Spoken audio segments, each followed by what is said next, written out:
گیا، کون سی ایسی بات مجھ سے ہو گئی۔ جب آپ خرابیاں تلاش کریں گے، نقص ڈھونڈیں گے، عیب تلاش کریں گے اپنی ذات میں کہ کون سا کام نہیں کرنا چاہیے تھا وہ آج مجھ سے ہو گیا، کون سی بات میں نے نہیں کہنی تھی لیکن آج میری زبان سے نکل گئی۔ جب آپ غور و فکر کریں گے، روزانہ کی بنیاد پر آپ اپنے معمولات پر، اپنے احوال پر غور کریں گے تو آپ کو نقص مل جائے گا، پھر کسی کاریگر، کسی ڈاکٹر کے پاس جانے کی ضرورت نہیں، آپ کو اپنی بیماری کا خود پتہ چل جائے گا۔ اس کی ایک مثال میں سمجھانے کے لیے عرض کرتا ہوں تاکہ تھوڑے وقت میں زیادہ باتیں ہم سیکھ سکیں۔ بہت بات کو پھیلانا اور موضوع کو پھیلانا وہ اس وقت مناسب نہیں۔ میں ایک مثال دیتا ہوں کہ رات کو جب ہم سونے لگیں تو سب سے پہلے جس چیز کا محاسبہ کرنا ہے، جس چیز کو چیک کرنا ہے، تو یہ چیک کرنے والی چیز کیا ہے؟ موٹر سائیکل سے اتر کر میں نے لوگوں کو دیکھا ہے پلگ چیک کرتے ہیں پہلے نکل کہ اس میں کوئی کچرا وغیرہ تو نہیں آیا۔ تو ہم نے اپنی زندگی میں جہاں جہاں خرابی، بے برکتی آ جائے، نحوست آ جائے، کمائیں بہت، رزق میں برکت نہ رہے، گھر میں برکت نہ رہے، سکون نہ رہے، اطمینان نہ رہے، تو سب سے پہلے رات سونے سے پہلے 5 وقت کی نماز کو چیک کریں کہ آج دن میں میرے اوپر 5 نمازیں فرض تھیں، میں نے کتنی نمازیں پڑھی، کتنی چھوڑی، جو چھوڑی ہیں ان کے چھوڑنے کی وجہ کیا ہے۔ اگر میں نے 4 نمازیں چھوڑی ہیں بالفرض تو سب سے پہلے مجھے یہ سوچنا چاہیے یہ 4 نمازیں میری سستی، میری غفلت، میری لاپرواہی کی وجہ سے چھوٹی ہیں، تو میں کتنا اللہ کا نافرمان بندہ ہوں کہ میں نے سستی اور غفلت کی بنیاد پر 4 نمازیں چھوڑ دی ہیں۔ تو اس کی فکر جب آپ کریں گے، جب آپ فکر کریں گے کہ میری تو 4 نمازیں آج چھوٹ گئیں، کسی کی ایک نماز رہ جائے تو وہ دیکھے کہ میری آج ایک نماز رہ گئی، کیوں رہی ہے؟ یہ نہیں رہنی چاہیے تھی، باجماعت پڑھنی چاہیے تھی۔ جیسے ہی نماز کا وقت ہو، اذان کی آواز کانوں میں پڑے تو جتنے کام ہیں اس کو وہی چھوڑ دیں، اس کو وہی چھوڑ دیں، سارے کام چھوڑ کے نماز کے لیے تیاری کر کے کوشش کریں کہ باجماعت نماز ادا کریں۔ پہلا کام جس سے خرابی پیدا ہوتی ہے وہ ہے بے نماز ہونا۔ بے نماز آدمی جو ہے، ایسے ایسے اولیاء اللہ ہیں جو بے نماز کے ہاتھ کا پکا ہوا کھانا نہیں کھاتے تھے۔ اگر علم ہو جاتا تھا کہ یہ پکانے والا بے نماز ہے تو میں نے بڑے بڑے صوفیاء اولیاء اللہ کے احوال، آثار کا مطالعہ کیا ہے، تو وہ کھانا نہیں کھاتے تھے بے نماز کے گھر کا، پانی نہیں پیتے تھے، چائے اس کے ہاتھ کے بنی ہوئی نہیں پیتے تھے، کہتے تھے اس میں برکت کہاں ہے؟ برکت تو آتی ہے نماز سے، برکت تو آتی ہے قرآن کی تلاوت سے۔ تو یہ ایک تو یہ ہے کہ جو ہمارے ذمہ کام ہیں، کون سا کام ہمارا آج رہ گیا، ان کاموں میں سے پہلا کام ہے 5 وقت کی نماز۔ وہ روزانہ کی بنیاد پر رات کو چیک کریں کہ کتنی نمازیں رہ گئیں، کتنی جماعت کے بغیر جو رہ گئی ہے، کیا دکان پہ دوستوں سے گپے لگاتے ہوئے، چائے پیتے ہوئے، ادھر ادھر کی باتیں کرتے ہوئے جماعت نکل گئی میری، تو پھر افسوس کرنا چاہیے کس پر؟ اپنے آپ پر، اپنے آپ پر افسوس کرنا چاہیے۔ تمہارا دوست اگر ملاقات کے لیے آیا ہے، اس نے کہیں جانا ہو تو آپ کی چائے، آپ کا کھانا چھوڑ کر اٹھ کے کھڑا ہو جاتا ہے اور کیا کہتا ہے؟ مجھے لیٹ ہو رہی ہے، میں نے ولیمے میں جانا ہے، میں لیٹ ہو گیا، ولیمے میں جانا ہے، میں جا رہا ہوں۔ تو کیا ہم نے کبھی سوچا کہ مسلمان پر سب سے بڑی ذمہ داری، اگر کوئی یہ کہے کہ نماز کے بغیر خیر آئے اور برکت آئے تو وہ سمجھ لے کہ اس کی خام خیالی ہے۔ بالکل نماز جو ہے، نبی کریم صلی اللہ تعالی وسلم کی یہ حدیث جو ہے، یہ اس بات کو سمجھنے کے لیے بہت ہی اعلیٰ درجے کی حدیث ہے۔ نبی کریم علیہ السلام نے فرمایا قرۃ عینی فی الصلاۃ۔ دیکھیے کتنی پیاری بات فرمائی نبی کریم علیہ السلام، میری آنکھوں کی ٹھنڈک نماز میں۔ میری آنکھوں کی ٹھنڈک نماز میں۔ تو نماز مسلمانوں کا، محلہ مسلمانوں کا، پوری گلی مسلمانوں کی، تو یہ تو بھائی جو ہمارا معاشرہ ہے اس کو اسلامی معاشرہ اگر بنانا ہے تو اسلامی معاشرے کے اندر سب سے بڑا عمل اور سب سے بڑی پہچان جو ہے وہ ہے 5 وقت کی نماز۔ بلکہ یہ حدیث تو میں اکثر سناتا ہوں، مجھے بڑا لطف آتا ہے، میں نے آج جمعے میں بھی سنائی، جمعے کے خطاب میں بھی سنائی۔ حضور نے فرمایا کہ ایمان اور کفر میں فرق کرنے والی شے نماز ہے۔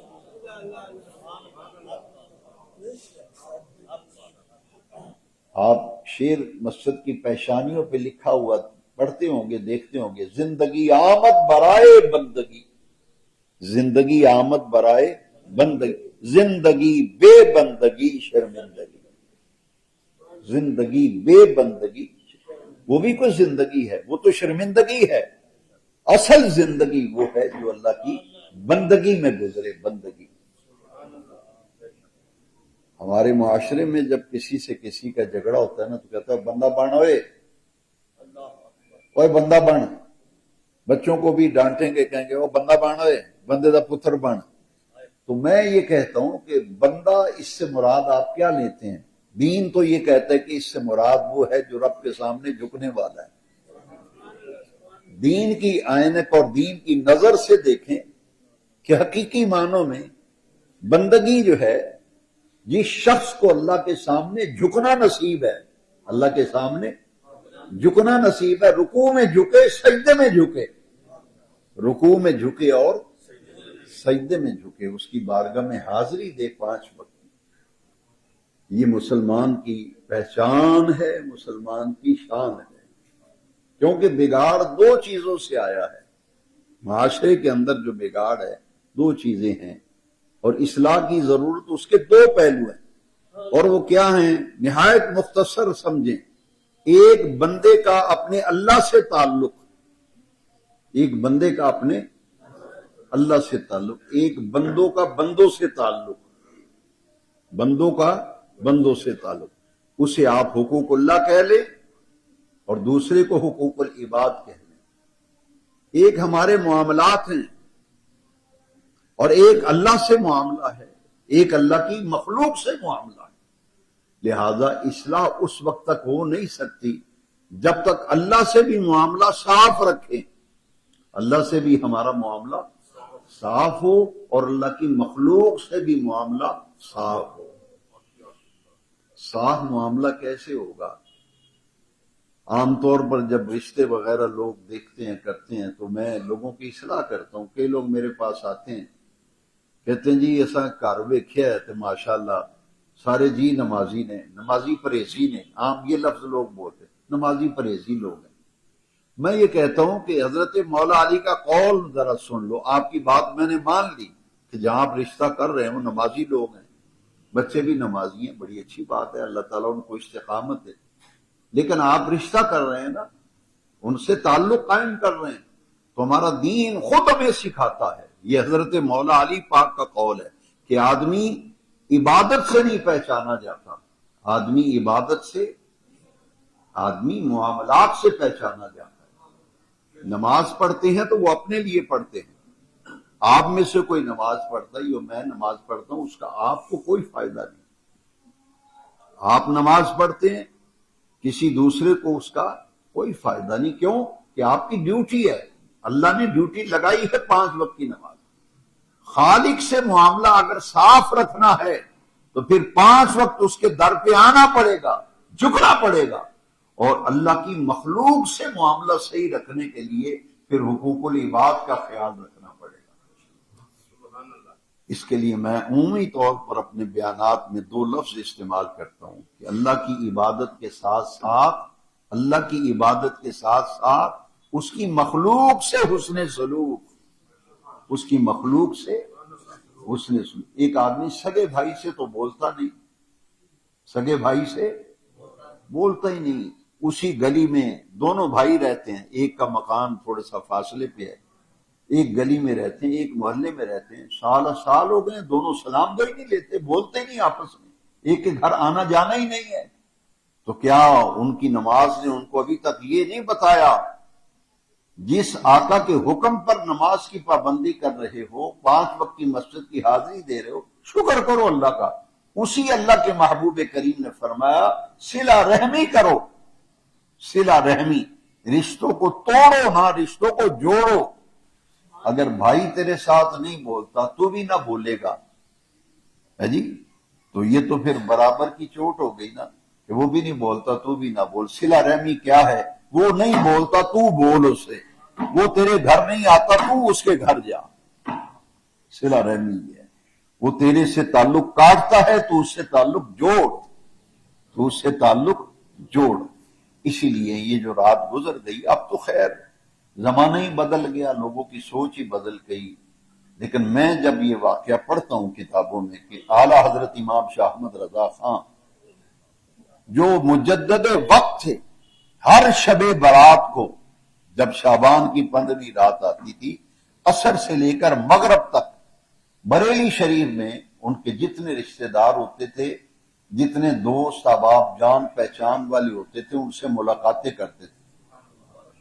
اور پتہ کیا کہتے تھے؟ کہتے تھے کہ انسان ہے، اس سے کوئی غلطی ہو جاتی ہے، میری کوئی یہ ایسی بات جس سے تمہیں تکلیف ہوئی ہو، میرا کوئی ایسا عمل جس سے تم رنجیدہ ہو، میری کوئی بھی غلطی اگر ایسی تمہاری نظر میں ہے تو آج تو رات اور زندگی اور موت کا فیصلہ ہونے والا ہے، تو میں تم سے معافی مانگنے آیا ہوں، میں تم سے معافی مانگنے آیا ہوں، مجھ سے راضی رہنا، یہ ناراضگی دور کرنے کے لیے آیا ہوں۔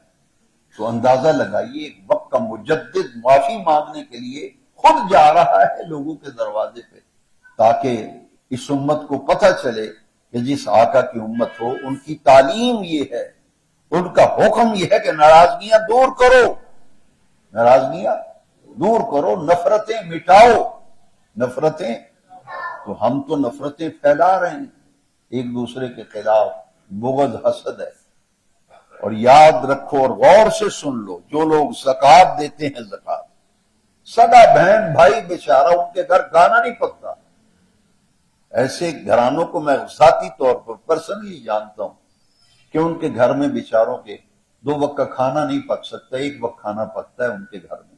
غربت اتنی ہے، بھائی جو ہے وہ عیاشیاں کر رہا ہے، اور میں نے دیکھا کہ وہ زکوٰۃ کہاں ہے جی، کراچی میں زکوٰۃ بھیج رہا ہے۔ میں نے کہا زکوٰۃ؟ کہتا جی شوکت خانم کو بھیج دیا، فلاں کو بھیج دیا۔ میں نے اسی گلی میں تیری ہمشیرہ رہتی ہے جس کے پاس دوائی کے لیے پیسے نہیں ہیں، تیری زکوٰۃ دوسروں کے کام آ رہی ہے، جس نبی کریم کا تو امتی ہے، جس آقا کا غلام ہے، اس آقا کی تعلیم کیا ہے کہ سب سے پہلے حق کیا ہے؟ ذوی القربا، سب سے پہلے تیرا حق جو ہے وہ رشتہ داروں کا ہے۔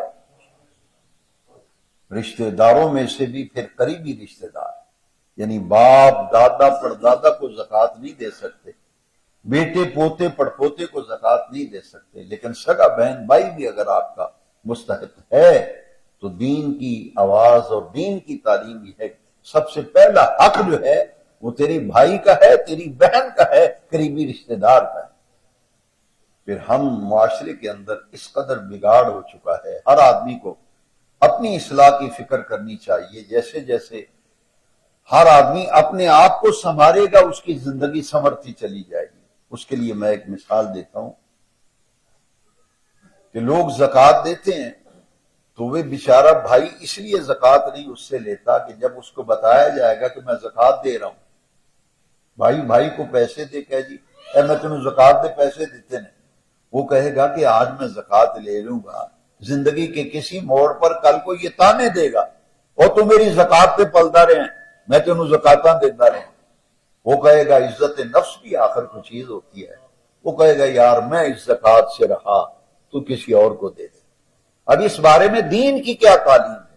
دین یہ کہتا ہے کہ جس کو زکوٰۃ دینی ہے اس کو بتانا ضروری نہیں کہ زکوٰۃ ہے، بتانا ضروری نہیں ہے، نیت کا ہونا ضروری ہے۔ انما الاعمال بالنیات، بخاری شریف کی پہلی حدیث ہے، جس کو زکوٰۃ دے رہے ہو یہ نیت کرو کہ میں زکوٰۃ ادا کر رہا ہوں، اپنی نیت کرو، بتانے کی ضرورت نہیں ہے۔ اسے کہو کہ یہ تحفہ ہے تیرے لیے، تم بیمار رہتے ہو اپنا علاج معالجہ کرا لینا، یہ بچوں کے کپڑے بنا لینا، 100 طریقے ہیں کہنے کے، ہے جی 100 طریقے ہیں کہنے کے۔ شبرات آئی ہے، میں نے کہا چلو میری طرف سے یہ تحفہ ہے، یعنی بغیر بتائے کہ یہ زکوٰۃ ہے ان کی خدمت کرنا، ان کی خدمت کرنا۔ بلکہ اس کے لیے خدمت کے علاوہ ایک اور لفظ جو ہے وہ بڑا ہی پیارا ہے، وہ ہے ضرورت مند کی ضرورت کو پورا کرنا۔ ضرورت مند کی ضرورت کو پورا کرنا، تو اس میں سب سے پہلا حق جو ہے میرے بہت ہی پیارے دینی بھائیوں، سب سے پہلا حق جو ہے تمہارے بھائی اور بہن کا حق ہے۔ اس کے بعد جو رشتے کے اعتبار سے جتنے قریبی رشتے ہیں، ددیال ہے، ندیال ہے، داد کے اور نان کے، سب سے مضبوط رشتے یہی ہیں نا۔ ان میں دیکھو کہ جس کے مالی حالت کمزور ہے اس کی مدد کرو اگر اللہ کریم نے توفیق دی ہے۔ تو ہمیں سب سے پہلے اپنی اصلاح کی فکر، ایک خالق سے معاملہ صاف، اللہ کی مخلوق سے معاملہ صاف۔ مزہ تو تب ہے نا کہ بازار میں اگر بات ہونا، اگر ضرورت پڑ جائے کسی شخص کو ادھار سامان لینے کی، شہر میں آدمی رہتا ہو، محلے میں رہتا ہو، مزہ تو پھر ہے نا۔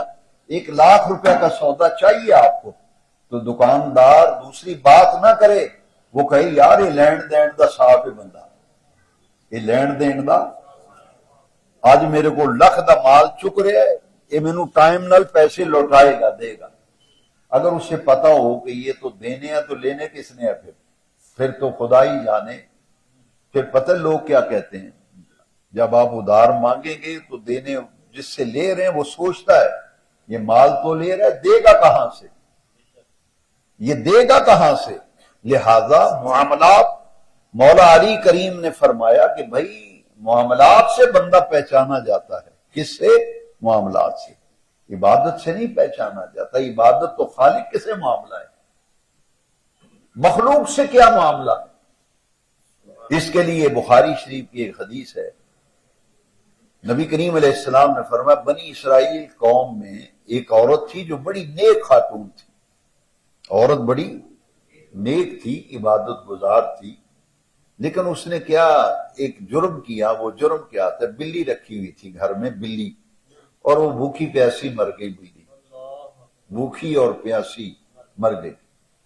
یعنی ایک جانور کو اذیت پہنچی نا، اس کا خیال نہیں کیا، اس پر دھیان نہیں دیا، اور وہ جو ہے نبی کریم علیہ السلام نے، بخاری شریف میں حدیث ہے، حضور نے فرمایا کہ اللہ کریم نے اس کی ساری عبادت رائے گاں چلی گئی، صرف یہ کہ ایک جانور کو اذیت و تکلیف اس کی موت کا ذریعہ اور سبب بن گئی کہ اس کو خیال ہی نہیں کیا، بھوکے پیاسے مر گئی بلی جو ہے۔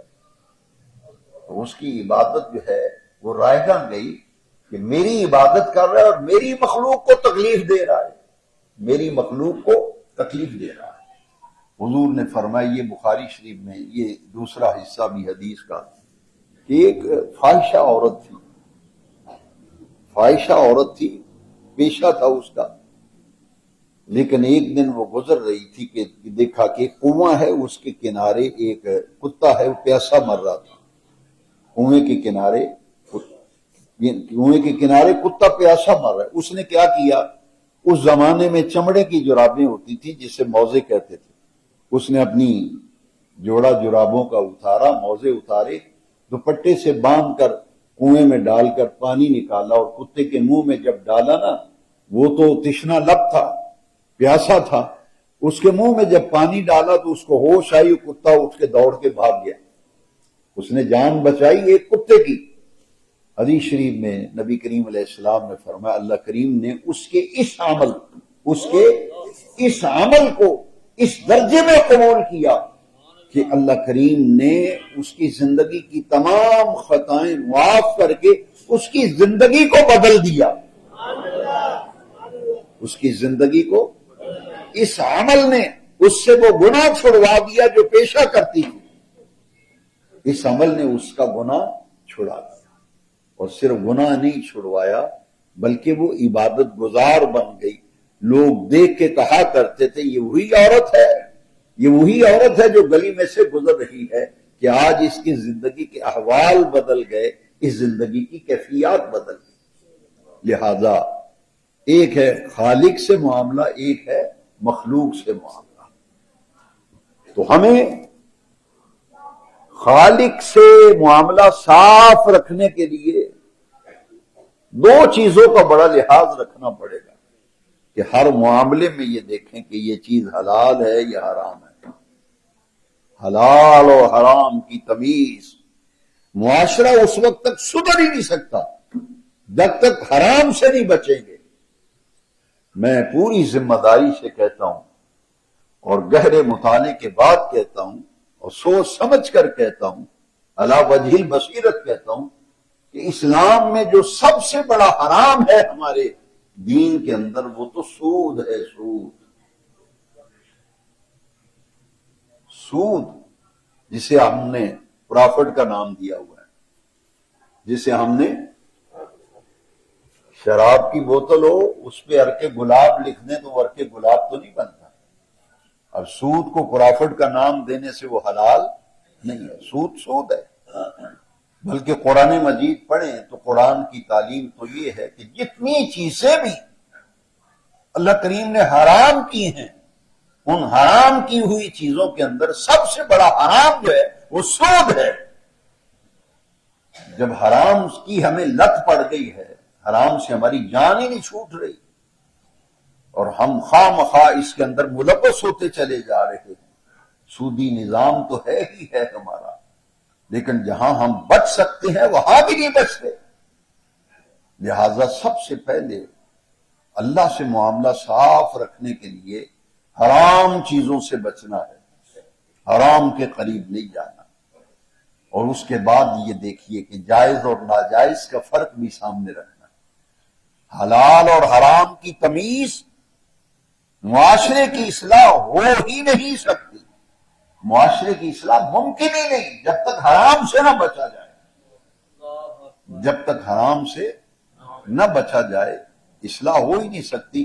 دن بدن خرابی پیدا ہوگی، روزی میں بے برکتی آئے گی، گھر میں نحوست آئے گی، اولاد نافرمان ہوگی۔ کیوں؟ ہمارے اندر وہ حلال اور حرام کی تمیز والی بات ہی نہیں رہی، تو خیر کی توقع کہاں سے آئے؟ اس لیے حاضرین محترم، اللہ کریم سے معاملہ صاف رکھنے کے لیے 5 پلرز ہیں اسلام کے، 5 رکن ہیں۔ اگر اللہ سے معاملہ صاف رکھنا ہے تو پھر یہ دیکھیے کہ حضرت عبداللہ ابن عمر رضی اللہ عنہ اس حدیث کے راوی ہیں، اور یہ حدیث جو ہے یہ متفق علیہ، صحیح بخاری میں بھی ہے اور مسلم میں بھی ہے۔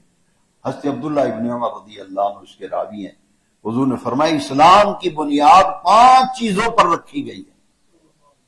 پوری اسلام کی عمارت 5 ستونوں پر کھڑی ہے، اور وہ ارکان 5 ہیں اسلام کے 5 ارکان۔ وہ ان میں سے پہلی چیز ہے شہادت توحید اور شہادت رسالت، اس بات کی گواہی دینا کہ اللہ کے سوا کوئی عبادت کے لائق نہیں، اور اس بات کی شہادت دینا کہ حضرت محمد صلی اللہ علیہ وسلم اللہ کے سچے اور آخری رسول ہیں۔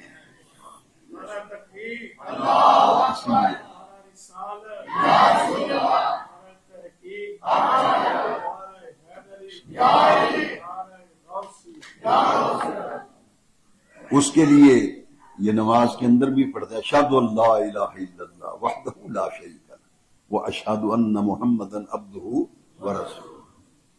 یہ ہے شہادت توحید، یہ پہلا ہے۔ جس نے یہ پڑھ لیا وہ اسلام کی عمارت میں داخل ہو گیا، دائرہ اسلام میں آ گیا۔ اب اس کے بعد دوسرا رکن کیا ہے؟ اقام الصلاۃ، 5 وقت کی نماز۔ ان الصلاۃ کانت علی المؤمنین کتابا موقوتا، 5 وقت کی نماز فرض، یہ دوسرا اسلام کا رکن ہے۔ تیسرا ہے ایتاء الزکوٰۃ، زکوٰۃ دینا۔ بعض لوگ یہ سمجھتے ہیں کہ شاید نماز کے بعد روزے کا درجہ ہے، اسی لیے عام طور پر لوگ کہتے ہیں کہ فلاں بندہ نماز روزے کا بڑا پابند ہے، لیکن یہ مغالطہ ہے، اسے دور کرنا چاہیے۔ نماز کے بعد روزے کا درجہ نہیں ہے، نماز کے بعد زکوٰۃ کا درجہ۔ جیسا کہ قرآن مجید میں تکرار کے ساتھ یہ آیت آتی ہے اقیم الصلاۃ وآتوا الزکات، اقیم الصلاۃ وآتوا الزکات، یقیمون الصلاۃ ویؤتون الزکات، دونوں عبادتیں جڑی ہوئی ہیں، نماز اور زکات۔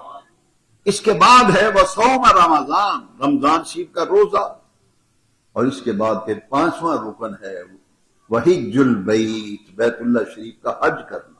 یہ اسلام کے 5 ارکان ہیں۔ اس سے اللہ سے تعلق قائم رکھنے کے لیے بلکہ مضبوط اور مستحکم کرنے کے لیے، معاشرے کی اصلاح کے لیے تعلق باللہ تعالی، اور اسے تعلق مع اللہ تعالی بھی کہتے ہیں۔ اللہ سے تعلق مضبوط کرو، ہمارا تو تعلق کمزور ہی نہیں ہوا، ختم ہوتا جا رہا ہے، اسے تعلق کو جوڑنے کی ضرورت ہے۔ دیہاتوں کے اندر آپ سنتے ہیں لوگ کہتے ہیں جی رشتہ داری آن جان دا نہ ہے، رشتہ داری کسی کے متعلق پوچھے نا یار وہ تیرا وہ کی لگتا ہے، کہندا جی وہ رشتہ دار تے ہے ساڈا رشتہ دار، پر آن جان کوئی نہیں۔ معلوم یہ ہوا کہ رشتہ داری وہ آنے جانے سے مضبوط ہوتی ہے، پتہ چلتا ہے کہ رشتہ دار ہے۔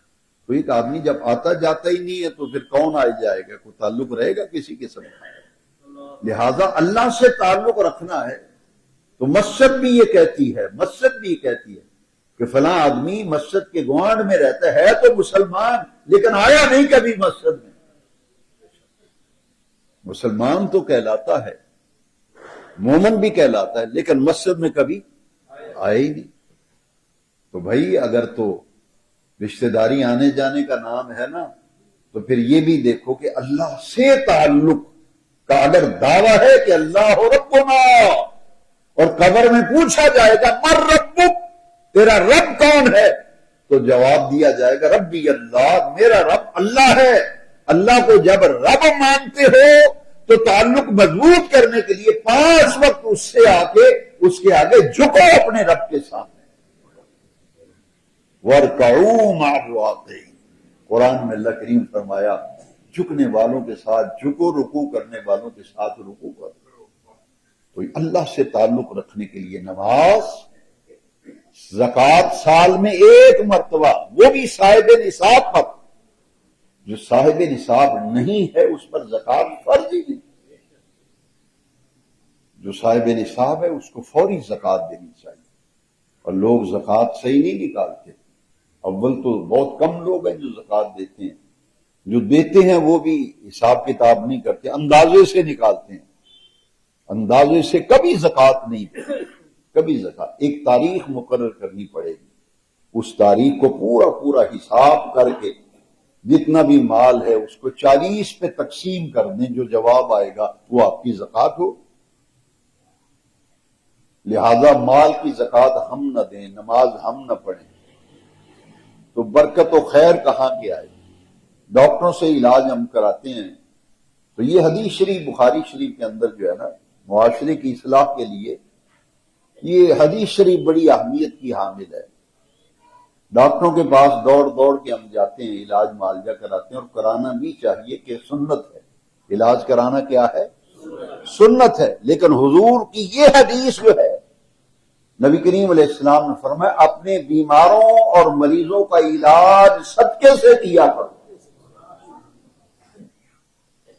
اپنے مریضوں اور بیماروں کا علاج، جب کوئی بندہ بیمار ہو فوراً صدقہ دیں، کوئی تکلیف آئے فوراً صدقہ دیں، صدقہ بلاؤں کو ٹالتا ہے، بلکہ حدیث میں ہے بری موت سے بچاتا ہے۔ لہذا روزانہ کی بنیاد پر اگر کسی آدمی کی اصلاح کے لیے میرے پاس لوگ آتے ہیں، حضرت علماء کے پاس لوگ آتے ہیں دعا کرانے کے لیے، تو میں کسی سے کہوں نا کہ تم صدقہ دو، کیا کرو؟ آگے سے جواب پتہ ہے کیا کہتے؟ وہ دیندے رہی دا جی، صدقہ دیندے رہی دا۔ میں نے کہا دیندے رہندے ہو، پر جڑی گل میں کر رہے ہیں نا، میں حدیث کی روشنی ہی کر رہے ہیں۔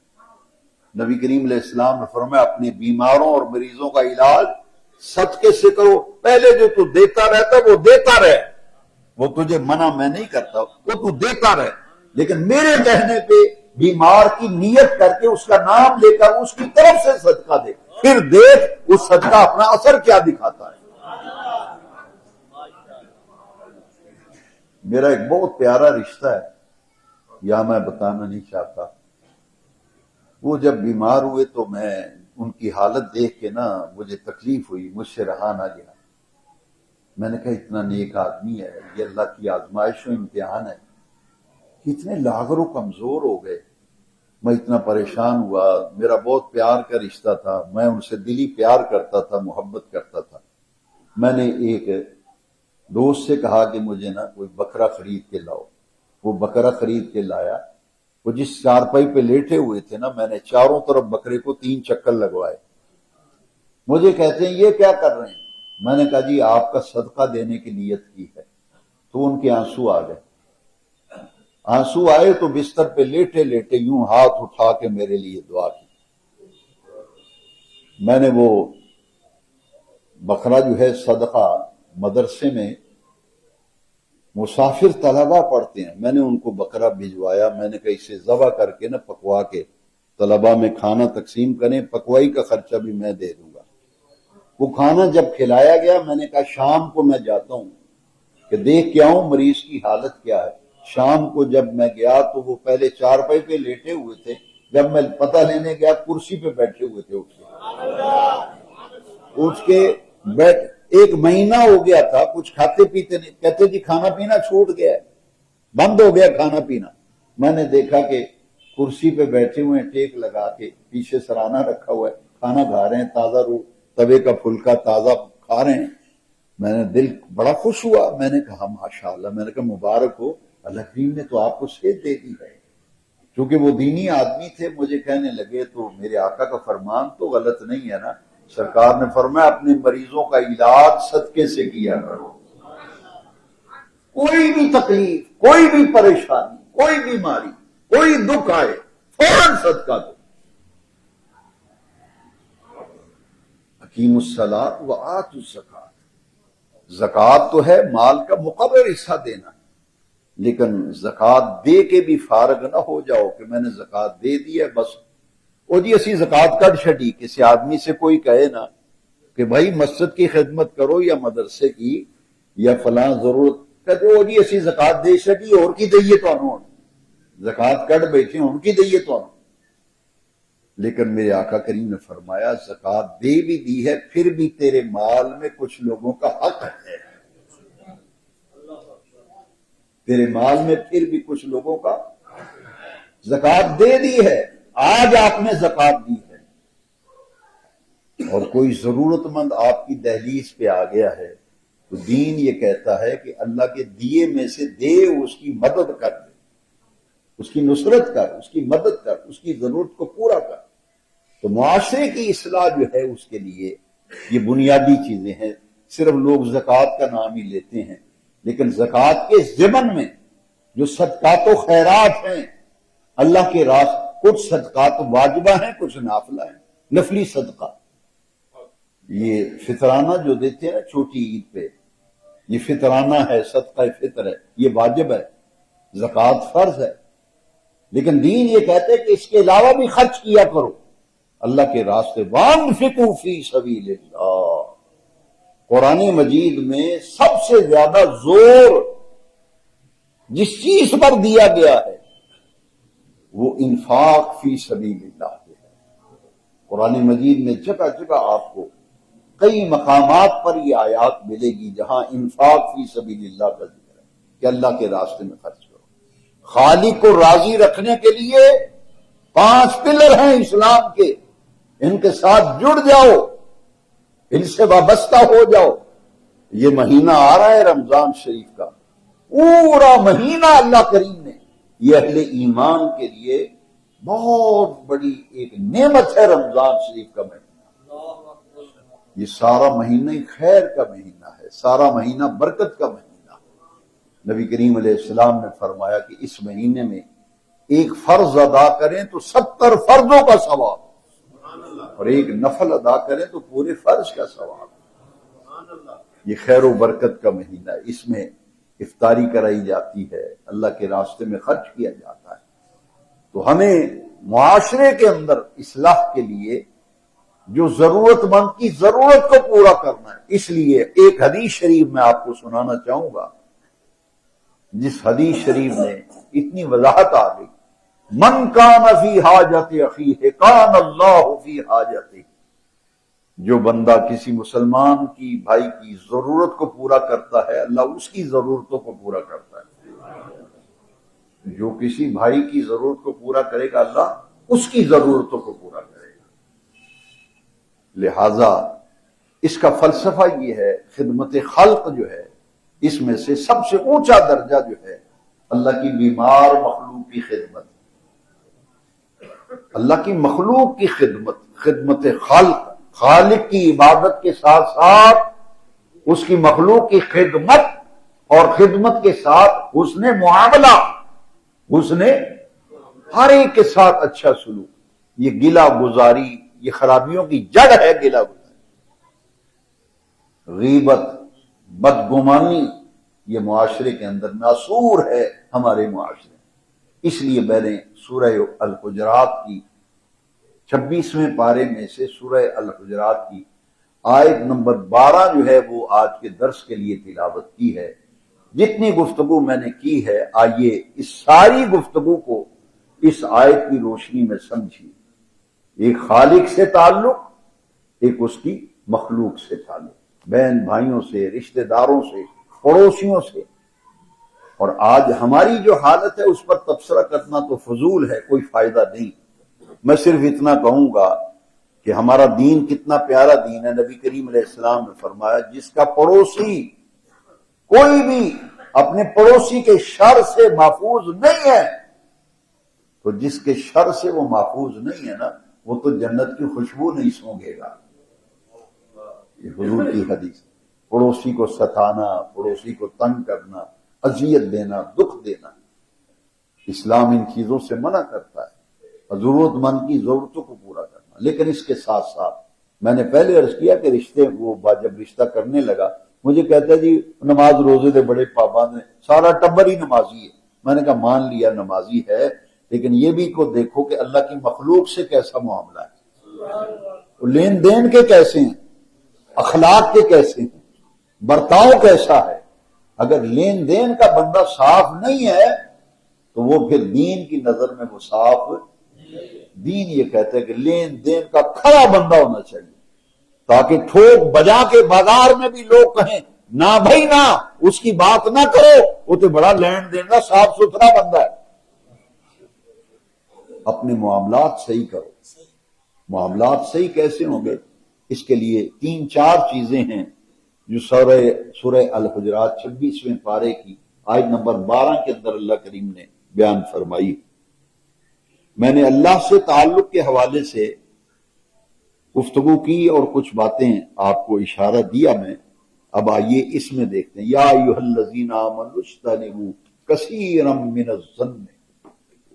ہم اپنے گھر بیٹھے ہی خیال کر لیتے ہیں، کسی آدمی کے بارے میں گھر بیٹھے ہی ذہن بنا لیتے ہیں، اس بیچارے کو پتہ بھی نہ ہو، ہم اپنے ذہن میں کہتے انہیں انج کیتا میرے نال، وہ انج میرے وال ویکھیا انہیں۔ قرآن کہتا ہے کہ یہ گمان نہ کیا کرو، ان بعض الظن اسم، بہت سے گمان جو ہیں وہ گناہ ہیں، بہت سے گمان۔ تو اور میں اگر یہ سمجھیں انہیں میرے نال انج کیتا ہے، انہیں گل کی تھی شاید اس واسطے کی تھی، تو جب میں بدگمانی میرے اندر آ گئی تو دین تو قرآن تو منع کر رہا ہے کہ بدگمانی نہ کرو۔ ایک چیز مبہم ہے، واضح نہیں، گھر بیٹھے کسی سے ناراضگی بنا لی یا خود ہی، یہ کیوں کی ہے؟ اسے کہتے ہیں کسی کے متعلق گمان ایسے ہی بیٹھے کر لینا، فرمایا ایسے گمان نہ کیا کرو، ان بعض الظن اسم، بہت سے گمان جو ہیں وہ کیا ہیں؟ اسم، گناہ ہیں۔ اسی کسی دے متعلق سمجھیے وہ اس طرح دا اس طرح دا، وہ اس طرح دا نہ ہوئے تو بدگمانی ہوئی کہ نہ ہوئی ہے جی۔ وہ اتھے بہ کے میریاں گلاں کردا سی پیو، پاویں نہ کوئی اور ہی گل کردا ہوئے، یہ میرے والوں ویکھ کے ہسیا ہے، وہ کسی اور گل تو ہسیا ہوئے۔ تو دین یہ کہتا ہے کہ بدگمانی جو ہے نا، اس سے بچو، ان بعض الظن اسم، بدگمانیاں کرو گے تو بہت سے گمان ایسے ہیں جو کیا ہیں؟ گناہ ہیں۔ اور آگے کیا فرمایا؟ وَلَا تَجَسَّسُوا۔ دیکھیے اصلاح معاشرہ کتنا نمایاں، قرآن کی تعلیم تو یار کتنی پیاری ہے۔ ہم کسی تجسسو جاسوسی کو کہتے ہیں، کسی کی جاسوسی نہ کرو۔ جاسوسی سے مراد پتہ کیا ہے؟ کسی کے خفیہ معاملے کو قریدنا۔ کسی کا ذاتی معاملہ خفیہ ہے۔ ہر آدمی کے کچھ گناہ خفیہ ہوتے ہیں، مانے کوئی نہ مانے، میں تو دین کی بات کرتا ہوں، میں ہوں یا کوئی ہو، حق بات یہی ہے جو دین نے بتائی۔ ہر آدمی کے کچھ گناہ خفیہ ہوتے ہیں جو کسی کو بتاتا نہیں ہے، وہ چاہتا ہے میرے اس گناہ کا کسی کو پتہ نہ چلے۔ لیکن ایک تو یہ ہے معاملہ، دوسرا یہ ہے کہ ہم لوگوں کے ایک خاندہ کتوں ہیں، گڈی لئیے نے کتوں لئی؟ ساڑے مولوی صاحب نے موٹر سائیکل نوی لئی ہے، چندے بچوں نہ لئی ہوئے کدھر۔ وہ ایک مولوی صاحب بیچارہ موٹر سائیکل لے بیٹھا، یاما پرانی، بچوں کو سکول چھوڑنے کے لیے، نمازیاں راتی میٹنگ بلا دی، انہوں نے کہا مولوی نے کتوں لئی؟ پھٹ گیا مولوی، انہیں موٹر سائیکل لئی۔ میں کہا لے 10,000 جو پرانی یاما لے ہی بیٹھا ہے، میں نے نہ بلایا، انہوں نے کہا جی امام نہ جھگڑا ہو گیا فلانی مسیتی آؤ۔ میں گیا، میں کہا جی کی کاری صاحب تے کی ایلیگیشن لگا؟ انہوں نے کہا جی یہ کاری جی موٹر سائیکل لین لگ پیا ہوں۔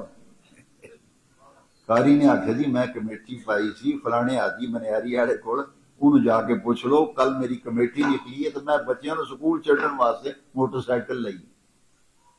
جاسوسی۔ انہیں کپڑا کتوں لیا؟ پلاٹ لیا وہ نہر کول، انہیں یار نوی کالونی کٹی، یہ کتوں لیا پلاٹ؟ انہیں یہ دیتے انہیں وسائل ہی نہیں۔ انہیں رشتہ داروں کو پیسے مانگے، انہیں رشتہ داروں نے آخیا یار کچھ بچیاں واسطے پلاٹ لیں۔ قرآن کہتے ہیں کسی کے خفیہ ولا تجسسوا، جاسوسی نہ کیا کرو۔ کسی کے خفیہ معاملات میں جاسوسی کرنا سخت منع، سخت منع۔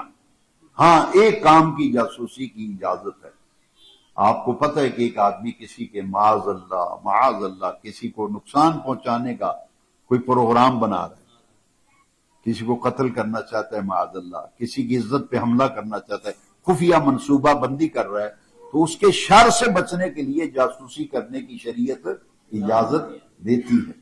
کوئی ملک کے خلاف، دین کے خلاف سازش خفیہ کر رہا ہے تو دین اجازت دیتا ہے کہ اس سازش سے ناکام بنانے کے لیے اس کی ٹو لگا سکتے ہو۔ لیکن پرسنلی معاملات، ذاتی معاملات میں اللہ کو مسلمان کی عزت بڑی پیاری ہے۔ صفدرآباد والو، اللہ کو مسلمان کی عزت بڑی پیاری ہے۔ رب یہ چاہتا ہے کہ کسی مسلمان کی ذاتی زندگی پر کوئی انگلی نہ اٹھائے۔ کسی کے خفیہ معاملات کو قتل، واضح قرآن کا حکم ہے ولا تجسسوا، جاسوسی نہ کیا کرو ایک دوسرے کی ہاں بعض ایسے رشتہ کرنا ہے تو گلی محلے میں پوچھ سکتے ہیں کہ کیسے لوگ ہیں، یہ جاسوسی نہیں ہے، کیونکہ ان سے لین دین کا معاملہ کرنا، ان سے رشتہ کرنا، بعض چیزیں ایسی۔ لیکن جو ذاتی کسی کا معاملہ ہے اس کو قریدنا، اس کی ٹو لگانا، یہ سختی سے منع ہے۔ ولا تجسسوا، پہلی چیز کیا ہے؟ بدگمانی، کسی کے متعلق بدگمانی نہ رکھو، کسی کے متعلق بدگمانی رکھو، کسی کے ذاتی معاملات میں خفیہ جاسوسی نہ کرو، کرے تو نہ۔ تیسرا کیا ہے؟ تیسرا ولا یغتب بعضکم بعضا، اصلاح معاشرہ اس کے بغیر ممکن ہی نہیں۔ سورہ الحجرات کی آیت نمبر 12 ہے، ایک دوسرے کی غیبت نہ کیا کرو۔ ولا یغتب بعضکم بعضا، غیبت نہ کرو ایک دوسرے کی۔ غیبت کہتے ہیں کسی کی پیٹھ پیچھے اس کی برائی کرنا، بندہ موجود نہیں، اس کی برائیاں بیان کر رہے ہیں، تو یہ کیا ہے؟ غیبت۔ یہاں ایک حدیث شریف اگر آپ سنیں تو بڑا لطف آئے گا، بات واضح ہو جائے۔ صحابہ کرام نے عرض کی حضور اگر کسی بندے کی کوئی بات اس کی پیٹھ پیچھے ہم کریں اور اس کے اندر وہ بات پائی جائے، اس کے اندر وہ بات پائی جائے تو پھر بھی غیبت ہے۔ حضور نے فرمایا تبھی تو غیبت ہے، کسی میں عیب پایا جائے، کسی میں کوئی عیب برائی پائی جائے، اس کی پیٹھ پیچھے اس کا ذکر کرنا، اسی کا نام غیبت ہے۔ اگر نہیں پائی جاتی تو پھر بیان کرنا یہ تہمت ہے، یہ الزام ہے، یہ بہتان ہے، یہ غیبت نہیں ہے۔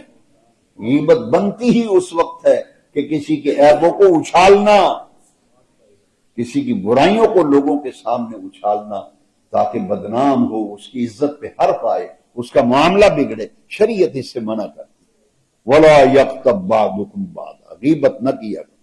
اب یہ کتنا برا عمل ہے غیبت۔ میرے بہت ہی پیارے دوستوں، بزرگوں، بھائیوں، نوجوان، بیٹوں، بچوں، یہ قرآن ہے، دیکھیے قرآن سنا رہا ہوں۔ یہ غیبت اتنا بڑا جرم ہے کہ کسی کی پیٹھ پیچھے اس کی برائی کرنا اتنا بڑا گناہ ہے جس کو ہمارے معاشرے میں گناہ نہیں سمجھا جاتا، جسے برائی نہیں سمجھی جاتی۔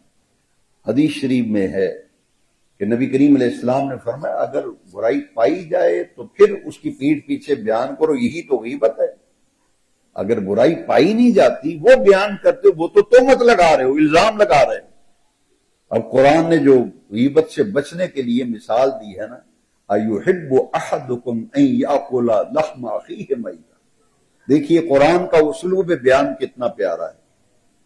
یہ آیت نمبر 12 ہے سورہ الحجرات کی۔ کیا تم میں سے کوئی یہ پسند کرے گا کہ اپنے مردہ بھائی کا گوشت کھائے؟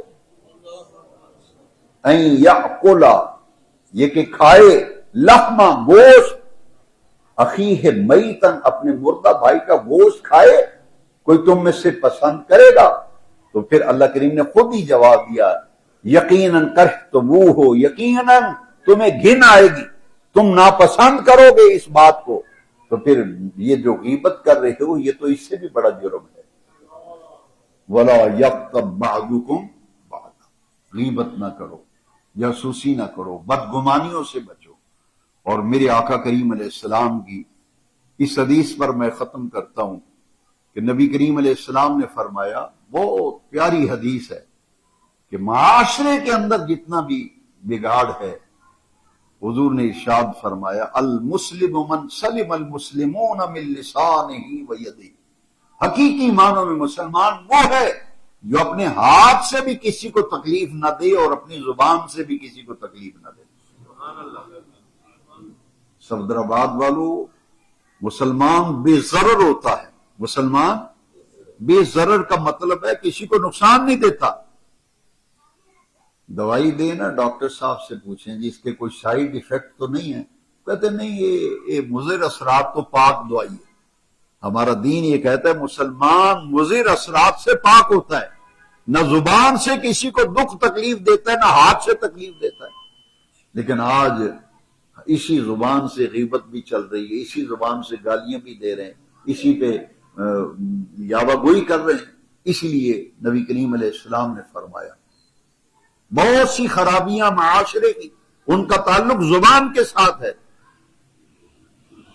زبان کی بے احتیاطی، زبان کی بے احتیاطی، سوچ سمجھ کر بندہ نہ بولے، پھر تباہی ہے، بربادی ہے۔ طلاقیں دے کے پھر مسجد میں آ جاتے ہیں، کہتے ہیں جی غصے بچ آ کے کہہ بیٹھا میں نے کہا پھر پیار بچا کے بھی طلاق دیتی کر۔ دیکھیں نا کتنا معاشرہ بگڑ گیا ہے۔ چنگا پلا بندہ میں نے کہنے لگا جی غصے بچ آ کے آخیا ہے تینوں، میں کہ کدی پیار اس بھی آخیا میں نے چنگی بڑی لگنی ہے تینوں 3 طلاقاں دینا۔ پیار اور محبت میں بھی کبھی طلاق ہوتی ہے۔ یہ کیسا تماشا ہم نے بنایا، ہم کہتے ہیں جی غصے بچ آ کے کہہ بیٹھے، تو غصے میں ہی ہوتا ہے سب کچھ۔ لڑائی جھگڑا ہو تو طلاق ہوتی ہے نا، میاں بیوی میں تکرار ہو تو طلاق ہوتی ہے، ویسے تو نہیں ہوتی۔ پھر سوچو ذرا معاشرہ کیسے سدھرے گا؟ پہلے میں اور آپ اپنے آپ کو سنواریں۔ جب ہر بندہ اپنے آپ کو سنوارتا جائے گا تو معاشرہ جو ہے وہ تو افراد کا نام ہے نا، تو معاشرے کا ہر فرد اپنی اصلاح کرے گا تو معاشرہ خود بخود سیدھا ہو جائے گا۔ اس کے لیے میں اس حدیث کو یہ سمجھتا ہوں کہ یہ اس معاملے میں اتنی بڑی اہمیت رکھتی ہے کہ میرے نبی کریم علیہ السلام نے اپنی ان دونوں انگلیوں سے حضور نے اپنی زبان کو پکڑا، معمولی بات نہیں، ان دونوں انگلیوں سے حضور نے زبان کو پکڑا۔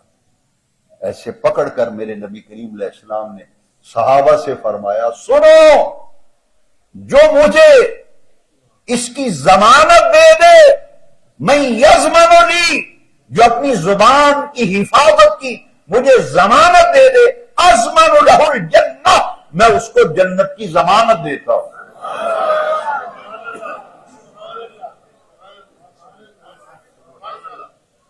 لیکن یہاں یہ معاملہ ہے، وہ میاں بیوی لڑ پڑنا چاہتے تو میرے اگلے پچھلے پونے نے، میں بھی تیرے اگلے پچھلے رہوں، میں پون کے رکھ دیاں گی اتنے تو مینوں ایک میاں بیوی لڑن پہ وہ بیوی آ کے تو مینوں ایک سنائی میں تینوں 10 سنانیاں۔ نہیں میرے بھائی، دین یہ نہیں کہتا، دین یہ کہتا ہے من صامت فقد نجا، جو خاموش ہو گیا وہ نجات پا گیا، جو خاموش ہو گیا وہ، خاموشی بہترین علاج ہے، ایک چپ 100 سکھ۔ اگر گھر کے معاملات پہ ایک ایک بات پہ گرفت کریں گے، ایک دن میں گھر میں زندگی گزار سکتے۔ بیوی کی غلطیاں، بیٹوں کی غلطیاں، بیٹیوں کی غلطیاں، بھائیوں کی غلطیاں دیکھتے رہیں گے اور ایک ایک بات کا ایکشن لیتے رہیں گے تو پھر سمجھ لیجئے پہلے دن ہی معاملہ سب خراب۔ دین یہ کیا کہتا ہے کہ آنکھیں کھلی، آنکھیں کان کھلے، زبان بند، نظام صحیح رکھنا ہے نا، اصلاح کرتے جاؤ جہاں جہاں کرنی ہے۔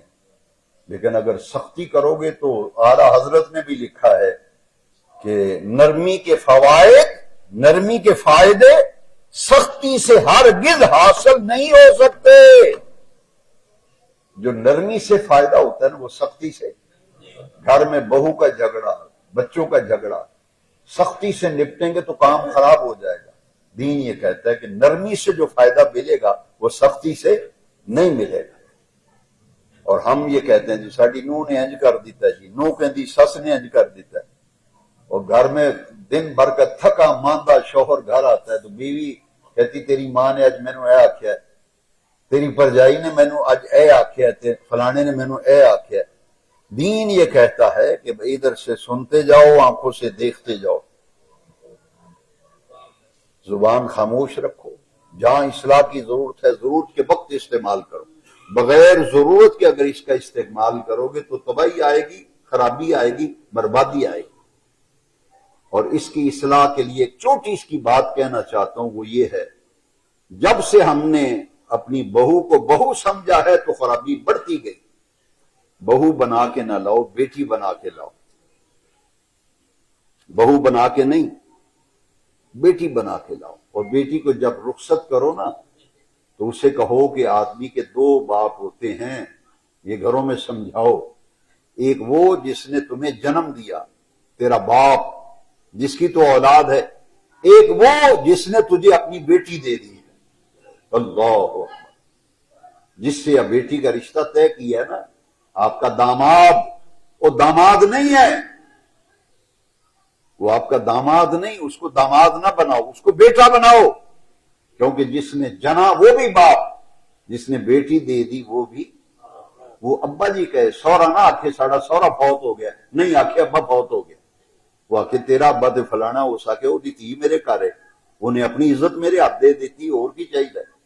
اور ہم کہتے ہیں تیرے پیکیاں دتا کی آئی سد کی لے کے آئی، تیرے پیکیاں نے فلانی شے نہیں دیتی، فلانی شے نے، فلانے نے کڑی بھی آئی وہ بھی دیتا ہے، اے بھی دیتا ہے۔ ان چیزوں سے خرابیاں پیدا ہوتی ہیں۔ دین یہ کہتا ہے قناعت، قناعت کا معنی ہے تھوڑے پہ صبر کرنا، تھوڑے پہ صبر کرنا، خود کرو، بہو کو بہو نہ سمجھو، اسے بیٹی بنانے کی کوشش کرو، داماد کو داماد سمجھ کے بات نہ کرو، بیٹا سمجھ کے بات کرو، گھر کا ماحول بدل جائے۔ اور ایسا ماحول تب بنے گا جب دین سے جڑیں گے، جب دین سے نہیں جڑیں گے تو پھر خرابیاں ہی خرابی ہیں۔ آئیے اللہ کریم کی بارگاہ میں دعا کرتے ہیں کہ اللہ تبارک و تعالی ہمیں دین کا فہم، دین کا شعور عطا فرمائے۔ جن باتوں کو ہم چھوٹا چھوٹا سمجھتے ہیں یہ باتیں بہت بڑی بڑی باتیں ہیں، اللہ تعالیٰ مجھے اور آپ کو اس پر عمل کی توفیق عطا فرمائے۔ وآخر دعوانا الحمدللہ رب العالمین۔ ایک اعلان ہے، ذرا سماعت فرما لیں۔ عالمی ادارہ